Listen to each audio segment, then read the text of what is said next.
Hey guys, it's Wayno Pagan. Today we are doing a mini review of Clash of the Titans. Text message. That. I know I've been doing a lot of these lately, so I'm gonna give you guys a break. For a couple mental health videos I want to make. This is nice and all being able to see movies, but you gotta watch out how much my supplier will give me and how much money I have to actually watch them on YouTube.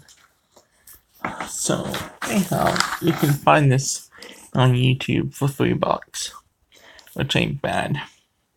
Oh wait, Wrath of the Titans was made in 2012, PG-13. It made a gross income of $493.2 million. Hollywood's rating of this movie was a 5.8. My personal rating, I would give it a 5.5. So me and Hollywood are not far apart. Now again, spoiler alert. I will be going a review of this movie. Again, I know I'm not as tech savvy as I was, or I would piece this video together with pictures of it and stuff. But anyhow, Wrath of the Titans. I feel it stayed pretty well good to the gods. It shows that the gods are not technically immortal. That they can die, just like gods of Egypt. Which was pretty cool. That the reason they were falling apart and dying was because people stopped praying to them and they got the power from the people from praying to them, which is an interesting subject if you think about it. Maybe that's what happened to the Egyptians and the Greeks and all that, but that's for another video. Anyhow, they could be killed, and when they were killed, when they died, they turned to dust and probably spread to the seven winds, is what I would believe, back to the universe for which they came. Also, the guys Hades said that when they die, it's nothing, it's this blackness, eternity of darkness, that's it. Also, in this movie, they had Percy's again. I know we did Percy Jackson. We did 2 of those movie reviews. I liked those movies. They were pretty cool. But I didn't know much about Percy's. I guess he had a bigger hand in Greek history than when I thought. I've heard of him, but I always thought Hercules was the more popular one. But I guess I thought he was god of Poseidon, Hercules, but it may be taken of 2 different people, because Jackson, he was half god of Poseidon, but this guy was the half god of Zeus. So I didn't understand that, but then again, they did have a half god of Poseidon, which had a small role in it. He was more commonly based. So try not to make these videos long. The gist of it was this guy Perseus was trying to save his father Zeus, so they had to enter the underworld, which they showed a guy Hephaestus, which actually was god of fire and basically crafting, how they do today. Smithing.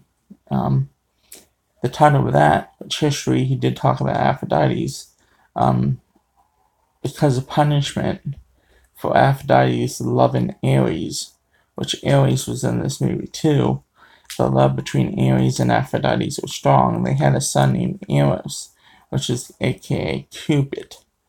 But anyhow, Zeus found out about this and made goddess Aphrodite marry Hephaestus. And in the Greek mythology, Hephaestus was ugly, really ugly, like that for some reason. Anyhow, he forged the Greek weapons. So him forging the Greek weapons, and when first of all Poseidon and Zeus and Ares went down to the underworld to see Hades.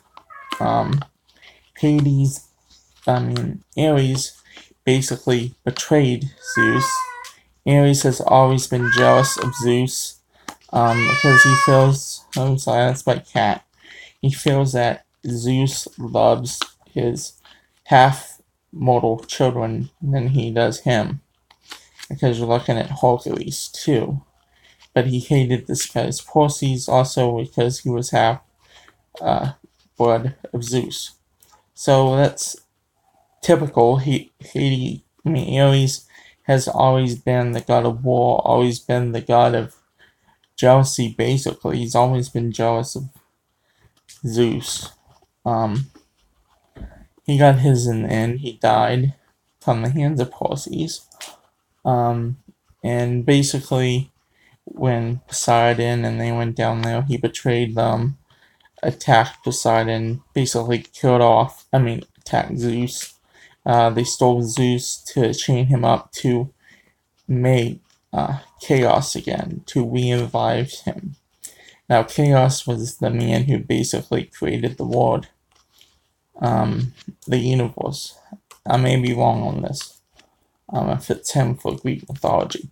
It's actually, if he was released, it would be the end of the world. It's kind of like the revolution, if you think of it, for Christians.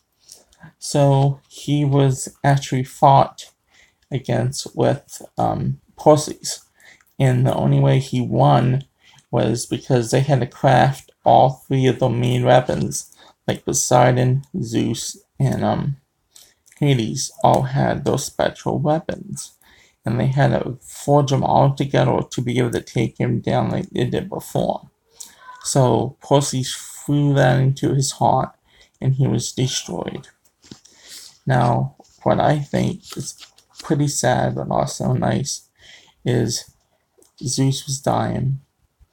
Hades came up to him, and Zeus always said that he loved him as a brother, and he was sorry that he sent him to the underworld to be god of the underworld the rest of his life, for eternity.